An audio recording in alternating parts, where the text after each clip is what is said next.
अब हम अपने गीता पे चलते हैं और गीता सुनाते हैं। तो भगवान कृष्ण की नगरी में चलते हैं और नगरी का ये तो ये पूरा क्षेत्र में है नगरी। नगरी क्या यहाँ पे भी, लेकिन दाम तो सब उन्हीं के। तो हम कहते हैं अब मैं गीता सुनाने जा रही हूँ और जैसा कुछ होता है देखो अपने मुख से जैसा भी जो कुछ भी बोलो भगवान के लिए तो सब मान्य होता है, ऐसी बात नहीं है ना। तो गीता में सुनाती हूँ चूँकि जो भगवान अर्जुन को जो उन्होंने अपना स्वरूप दिखाया था तो देखो ऐसे ही नहीं है। तो कहते हैं कि हमें भी अर्जुन बन के रहना चाहिए। तो गीता में चलते हैं। तो पहले भगवान का आदर सम्मान तो करें, भगवान को उनको नमस्कार तो करना चाहिए। तो ऐसे थोड़ी नहीं है। तो चलते हैं।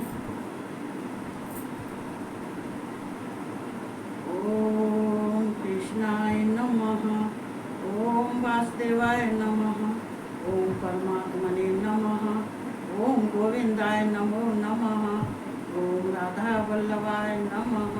मैं भगवान कृष्ण को और राधा रानी को मैं कोट कोट प्रणाम करती हूँ। और कहते हैं कि देखो ये बाद में श्लोक ही बोल रही थी तो मेरा ही दिमाग, और जब मैं ये सारे श्लोक में डेली बोलती हूँ और जब कभी कभी ऐसा दिमाग हो जाता है तो कोई बात नहीं है। कृष्ण भगवान और कहते सबका भला करो, अच्छे करो, और सब कहते हैं सब मिलके हम मेरे साथ उनको कोट कोट वंदना करो उनको। तो मैं भगवान कृष्ण को, राधा रानी को मैं उनकी वंदना करती हूँ, स्तुति करती हूँ और उनको प्रणाम करती हूँ।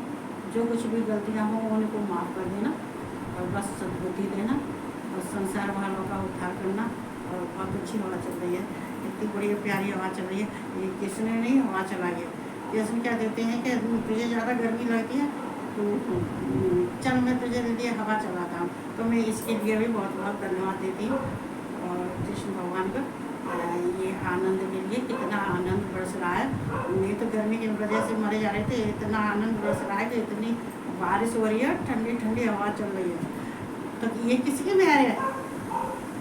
ये भगवान कृष्ण की। ये कहते हैं कि देखो हमारे भगवान कृष्ण, अभी मैं कह रही थी जब शिव पुराण सुना रही थी, जब शिव भगवान की चर्चा कर रही थी तो कह रही थी भगवान शिव कहते हैं कि जब भगवान प्रसन्न होते हैं तो उनके संकेत होते हैं, वो हवा चलाते हैं, ठंडी ठंडी हवा चलाते हैं, बारिश भी करते हैं ठंडी ठंडी। अब तो समझ लेना कि तुम्हारे जीवन में क्या कहता है रोशनी आने वाली है, प्रकाश आने वाला है, अंधकार दूर होने वाला।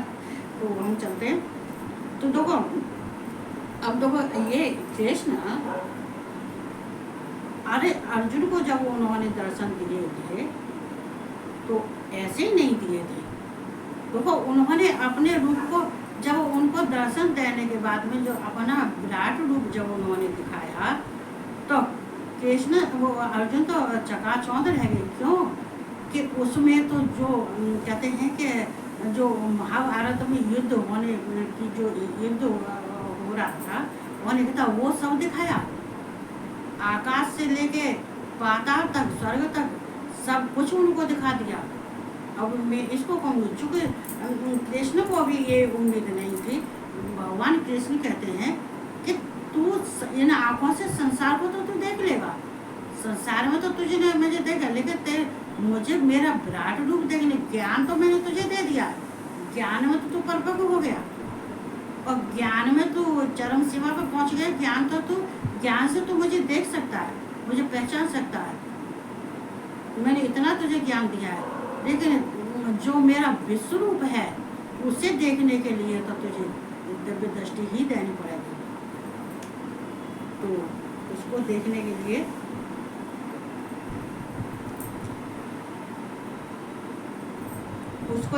लिए तो दिव्य दृष्टि ही देनी पड़ेगी।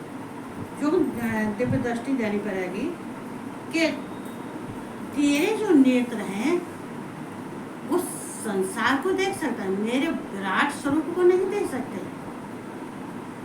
चूँकि उस विराट स्वरूप को देखने के लिए तो तुझे कहते हैं अपनी योग शक्ति से तुझे मैं दिव्य दृष्टि दूंगा, अपनी योग शक्ति से तुझे दिव्य दृष्टि दूंगा, उससे तू मुझे देख लेगा, तब तू देखने में समर्थ होगा मुझे। और एक बार को तुझे भय लग जाएगा और तू उसको रूप को देखने में तू आश्चर्यचकित हो जाएगा, चुप हो जाएगा। तो वो हुआ भी था।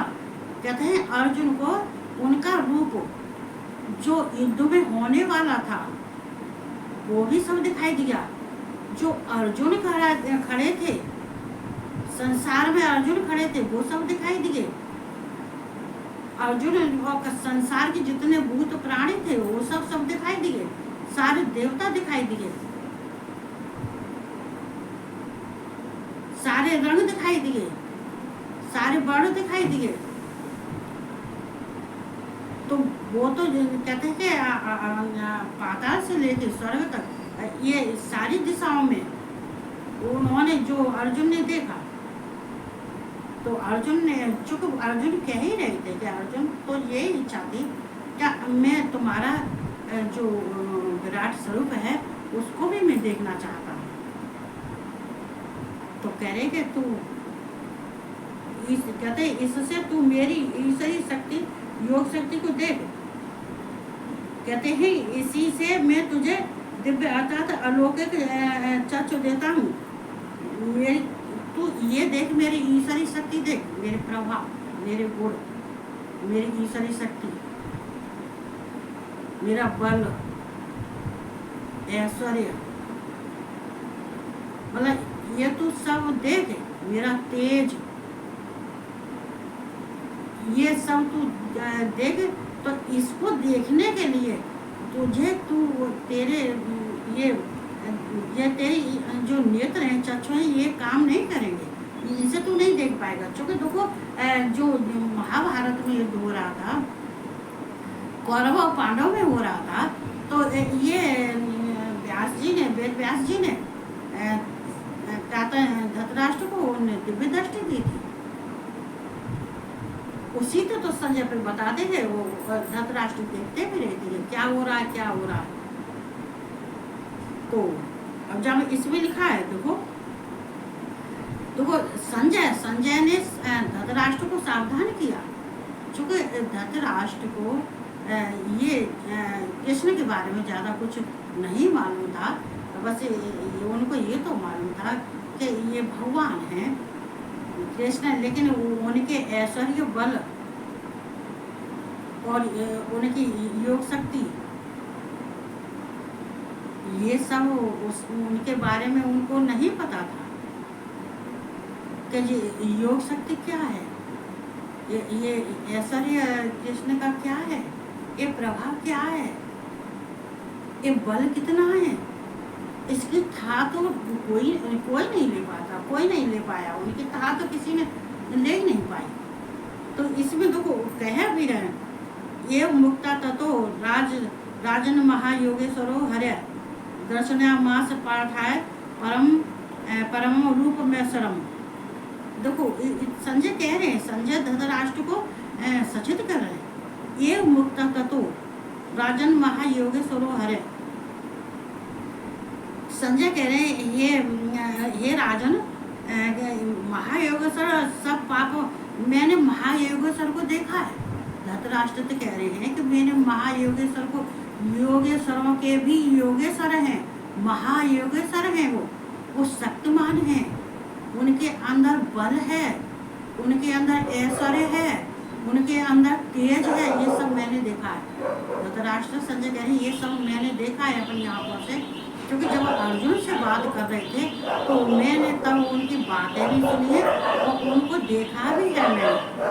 तो तुम उनको सामान्य मत, धृतराष्ट्र से कह रहे हैं उनको कृष्ण को तुम सामान्य मत समझो, साधारण मत समझो, साधारण मनुष्य उनको मत समझो। हरे किसी को कहते हैं जो दुखों को और जिन सब के पापों को जो हर लेता है, जो दुखों का नाश कर देता है, तो उसको हरे कहते हैं। तो हरे कौन है? ये सब ये करने वाले, जो पापों को हरने वालों और नाशों को दूर करने वाले, पापों का नाश करने वाले और दुखों को दूर करने वाले वे कौन है? हरे हैं, विष्णु हैं, कृष्ण हैं, वो हरे हैं। उन्हें सामान्य मनुष्य मत समझो। चूंकि साधारण धृतराष्ट्र समझ रहे थे भाई, और मैं भी उनको सामान्य नहीं समझती।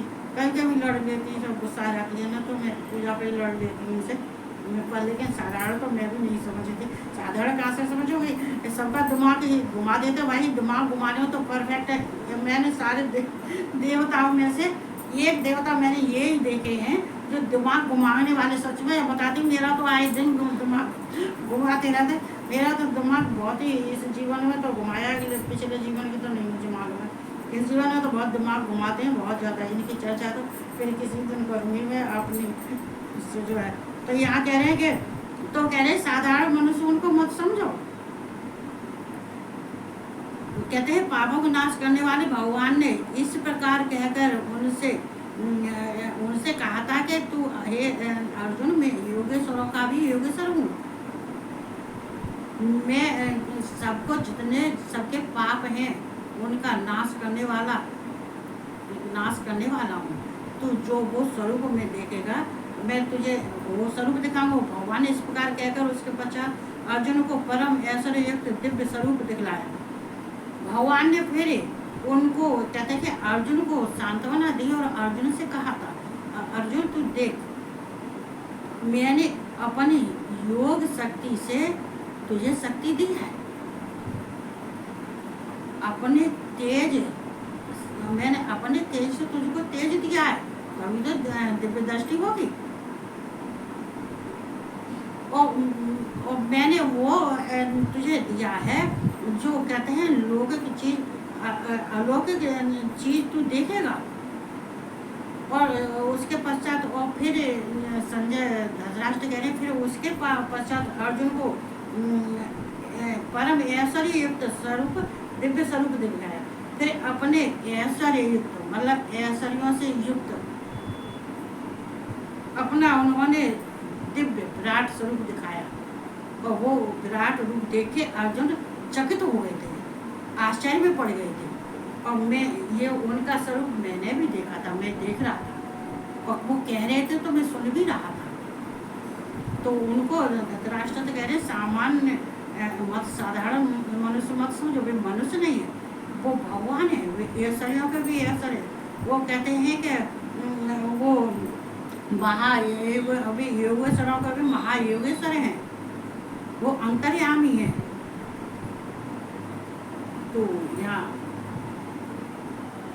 तो वो अनेक भक्त नयन मने का अद्भुत दर्शनम, अनेक दिव्याभरणम दिव्यानेकोद्यतायुधम दिव्य माल्याम्बर धरम दिव्य गंधान लेपनम सर्वाश्चर्यमयम देवम अनंतम विश्वमतो मुखम। देखो देव अनंतम, अनंत, अनेक भक्त नयन, जादू को भगवान कह रहे हैं, अर्जुन कह रहे हैं, अनेक मुख और नेत्रों से युक्त, अनेक अद्भुत दर्शनों वाले। कह रहे हैं कि अर्जुन कह रहे हैं कि अनेक मुख मतलब मुख कहते हैं ये अनेक मुख, भगवान कृष्ण के अनेक मुख और अनेकों मुख और अनेकों नेत्र। मुख जितने मुख थे उनसे ज़्यादा उनके नेत्र, और अनेक अद्भुत दर्शनों वाले। कहते हैं वो अद्भुत, उनके दर्शन अद्भुत दिखाई दे रहे थे। उनको यही नहीं मालूम पड़ रहा था कि आदि कहाँ है और अंत कहाँ है और मध्य कहाँ है।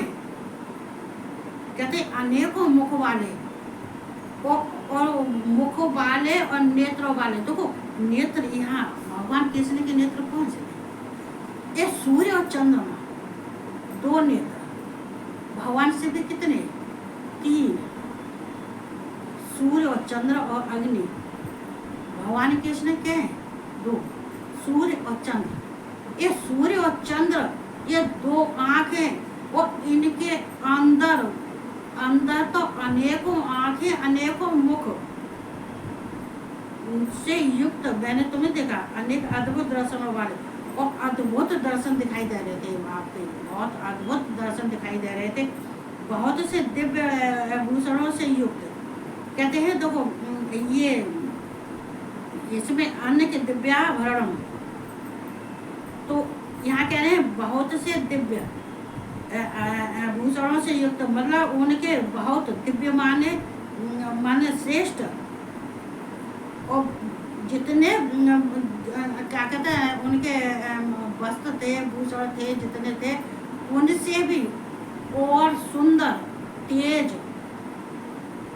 और इतने सुंदर, इतने तेज और इतने अच्छे लग रहे थे कि उनके तरह तरह के, कहते हैं ये दिव्य, दिव्य श्रेष्ठ कहते हैं, दिव्य को श्रेष्ठ कहते हैं।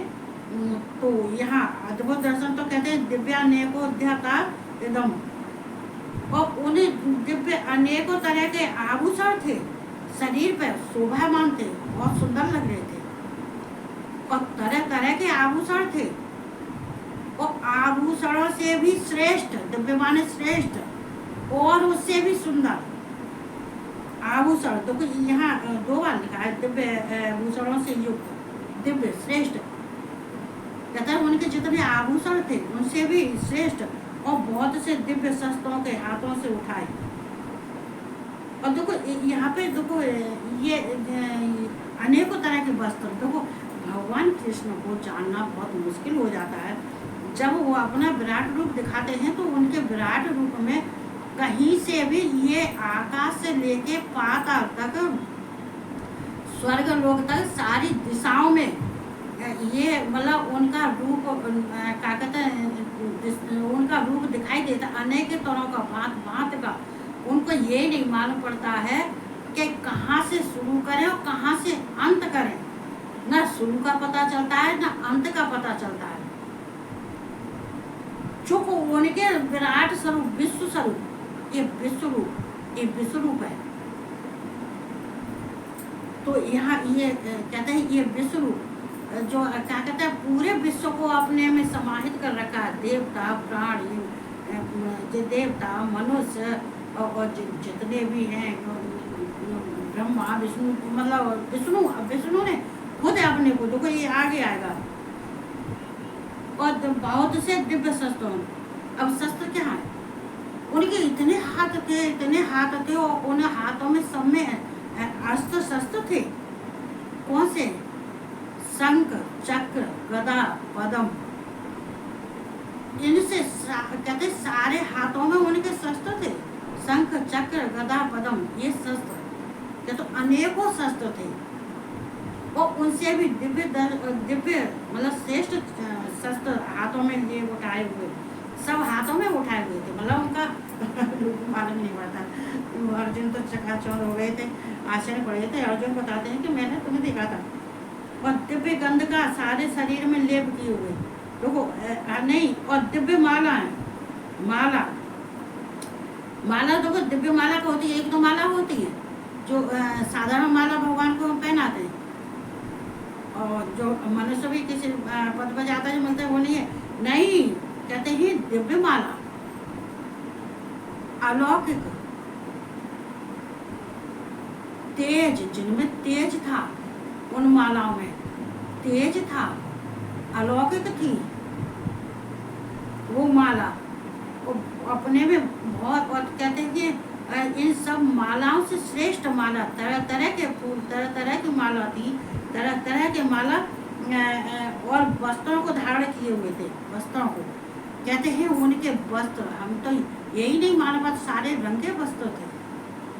कहते हैं वस्त्रों को धारण किए होते, दिव्य माला और वस्त्रों को धारण किए, उनके वस्त्र यही नहीं मालूम पड़ते थे, उनके तरह तरह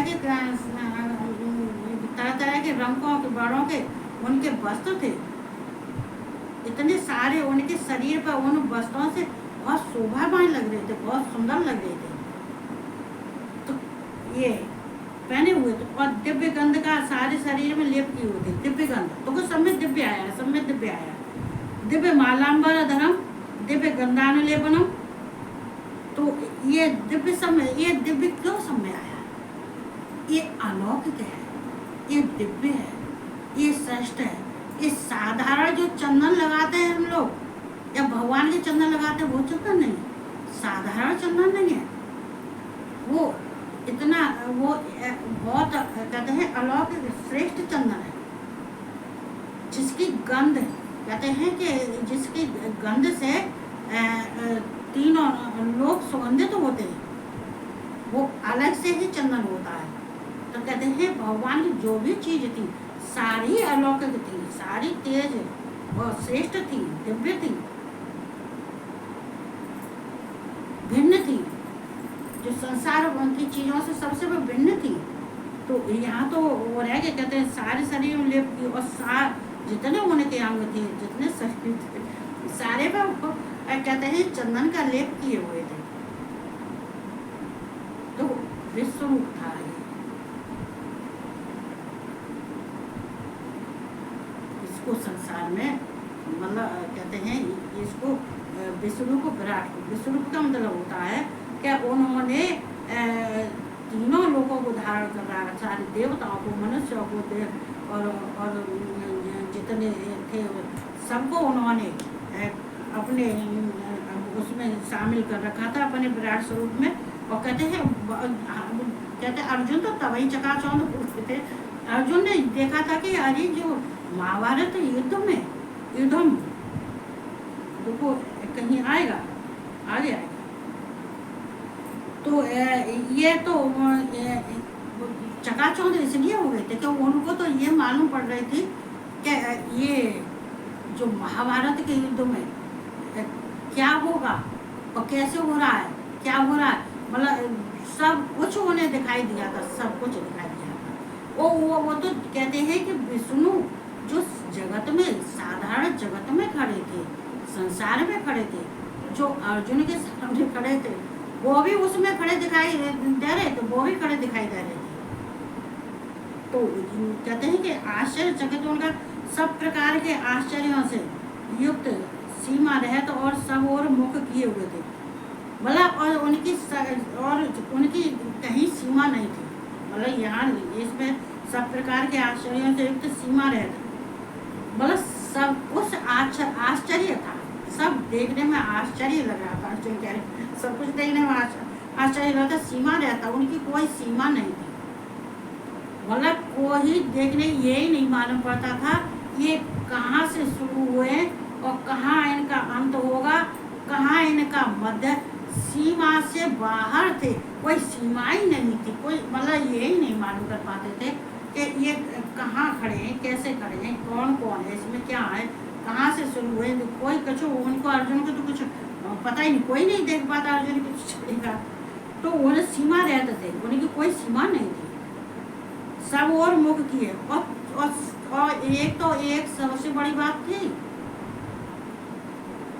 कि वो कहते हैं 10 दिशाओं में चारों तरफ उनके मुख किए खड़े हुए थे, मुख थे, कहाँ से पहचानते, कैसे पहचानते, रूप ही इसी को तो कहते हैं विराट रूप, तो किए हुए स्वरूप।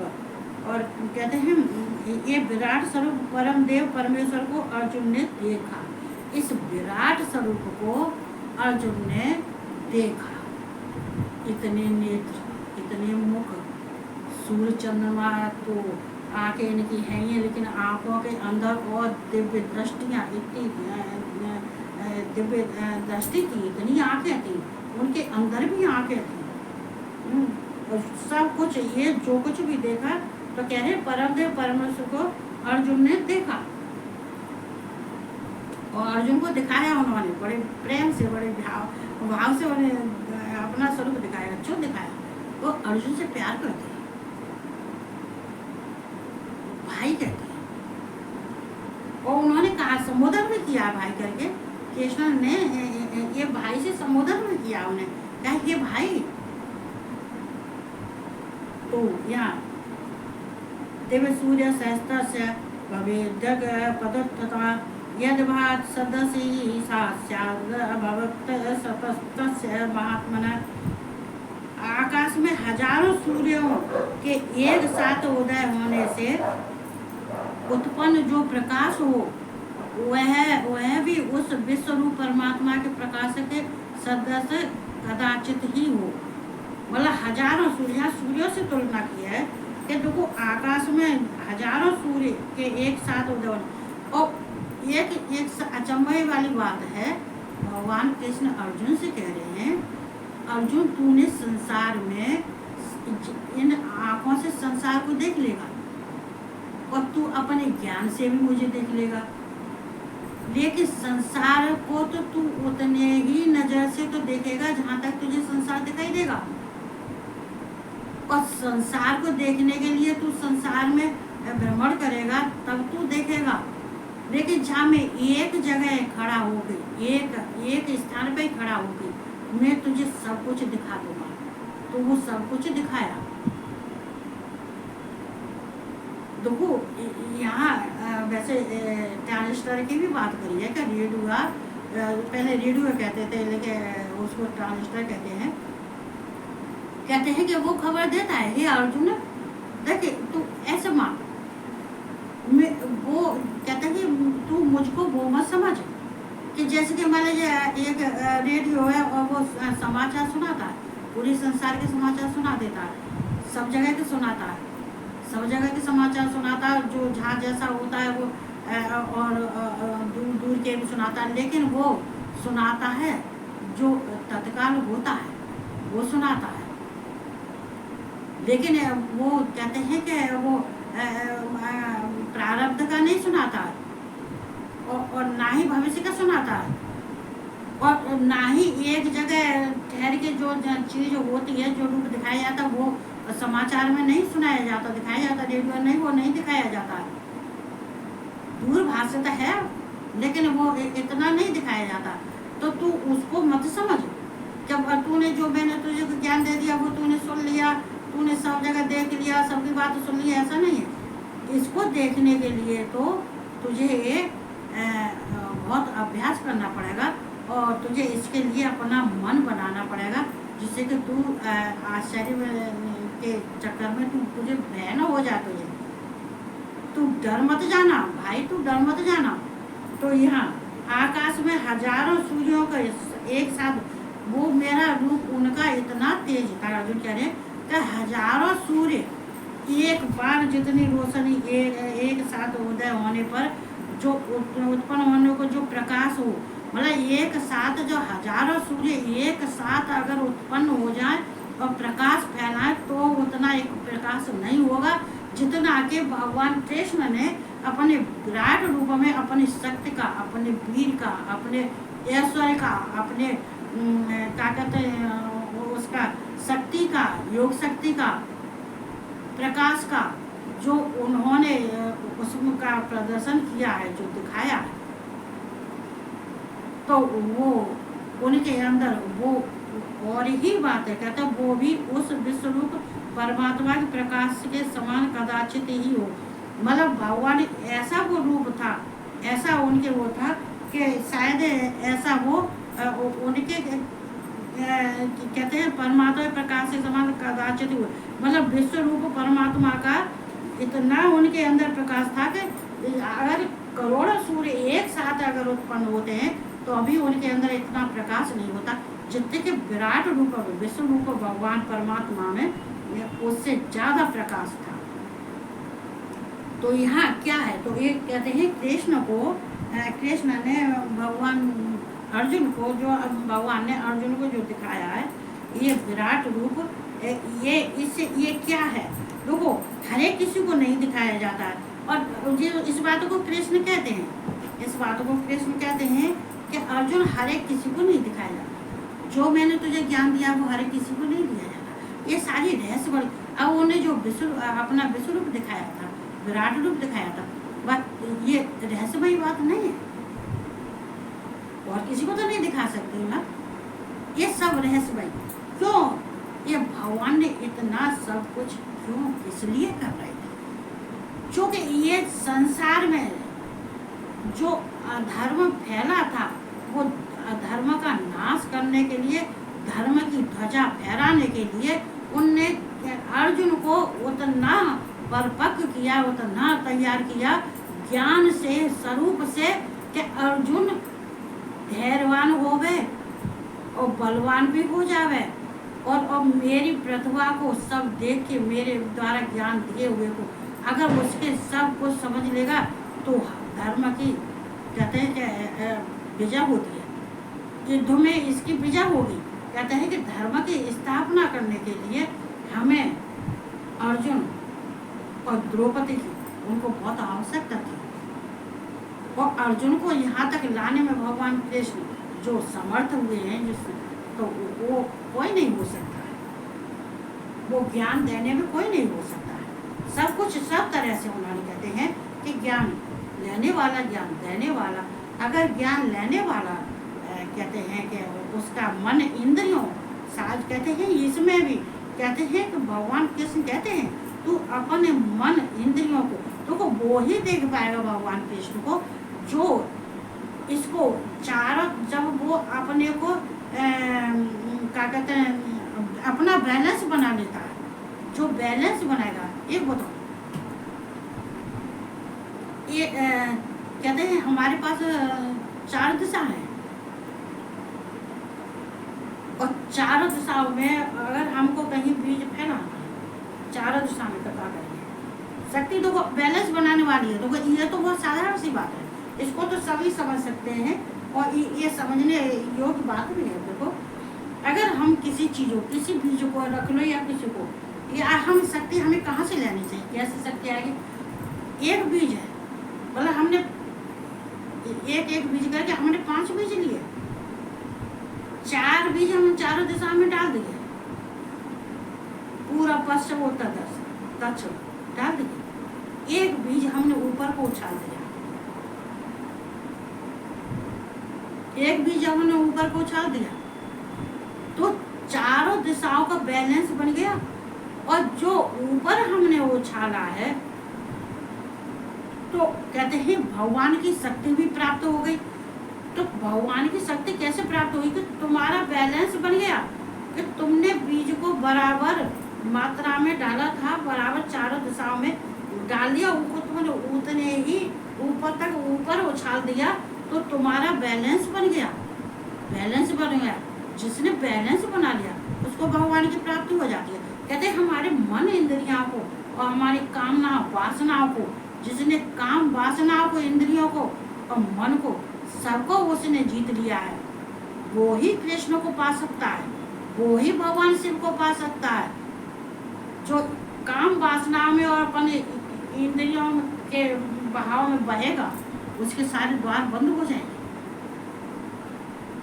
सारे द्वार बंद हो जाएंगे, वो उसी में चक्कर काटता रहेगा, अंदर ही वही घूमता रहेगा, वही घूमता रहेगा, वही घूमता रहेगा, लेकिन पहुंचेगा कहीं नहीं, क्योंकि उसके अंदर बैलेंस ही नहीं है।